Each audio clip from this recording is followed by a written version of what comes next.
دنیا ته انسانان راغلي دي، لڅ لغړ راغلي دي. هر سړی که غني ده که مسکین ده که ځوان ده که سپین ږیری ده که ښه ده که بد، لڅ راغلی ده دنیا ته.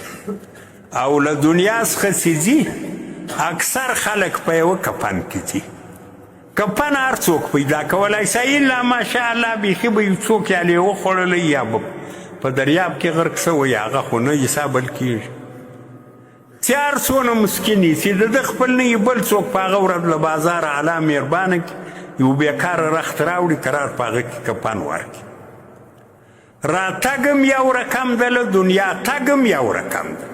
چې هر څونه موړ وي سرمایه دار وي، تاسې وینئ چې مړ سي دلته په دا بازار کې بیکاره ټوکر د بیخي بیکاره د کالو دپاره یې خلک نه کوي، د کفن دپاره خرڅېږي هغه ورته راوړي، ښه رخت نه ورته راوړي. چا د په ژوند کې اغوستی هغه افتخاري جامه نه ورته، بیکاره یو قسم پخوا بې سپین سانبالو کبي کتابي سانبالو اوس یې بې پارنامه یادوي، اوس هم هغه کفن ده، د مسکین هم هغه کفن ده، د ماړه هم هغه کفن ده. په دغه کفن کې ځي بیا قبر هم یو رقم ده، فرق یې نسته. نه په راتګ کې فرق شته نه په تګ کې فرق شته، لیکن په دا مابین کې چاته دنیا ورکړل سوې ده، الله یې په شکر ازمویي. ته ودرې شکر وایي که نه وایي. د چا روپۍ نسته، الله یې په صبر ازمویي. پای یې بېرته یوه ځای ته راځي، یو به هم په سپینو ګودرانو کې درو ګودرانو کې وپیچي قبر ته به کښته کړي، بل به هم په دغو درو ګودرانو کې وپیچي قبر ته به کښته. نو ان اعطویناک الکوثر، الله وایي موږ ته ته کوثر درکړی، د نبي علیه السلام ته وایي موږ کوثر درکړی. د کوثر مختصره معنا هم واورېده، فصلی لربک وانحر، لمونځ وکړه د الله دپاره، یا پسه حلال کړه یا لاس پر سینه ونیسه یا پر نامه ونیسه. ان شانئک هو الابتر، شانئک ستا دشمن چې د نبي علیه السلام وایي هو الابتر، هغه ابتر ده، بې خیر هغه ده.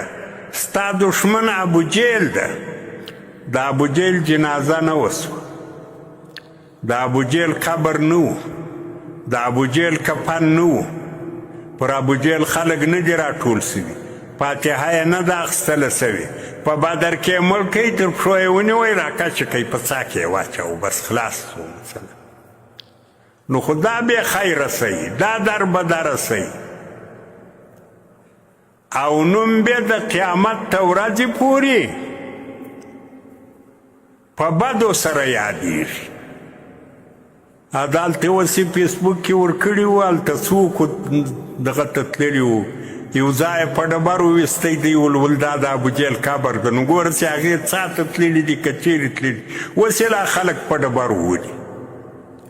خلکو ته د قیامت ته ورځې منفور شئ، په بد نامه یې یادوي او په بد حالت کې له دنیا ولاړئ. نو مسلمانانو اخري خبره دا دوې خبرې راووتې، شکر هم ادا کوي، کوشش وکړي چې د الله د نعمت شکر ادا شي، او صبر هم وکړي. مسکینان خلک دنیا پر دغه باندې نه ختمیږي، له دنیا څخه به یو رقم ځي. هغه ته چې نن موټران وینې، سرمایه یې وینې، هغه به هم په دانه ګزه کفن کې ځي، ته به هم په دانه ګزه کفن کې ځي، تلل یو ډول. امتحان د ازمویښت د کوشش وکړي چې داسې زندگی تیره کو چې الله جل جلاله راضي کو، د الله په حکم باندې عمل وکړو، پر نعمت باندې شکر ووایو او پر تکالیفو باندې صبر وکړو. واخر دعوانا ان الحمد لله رب العالمین.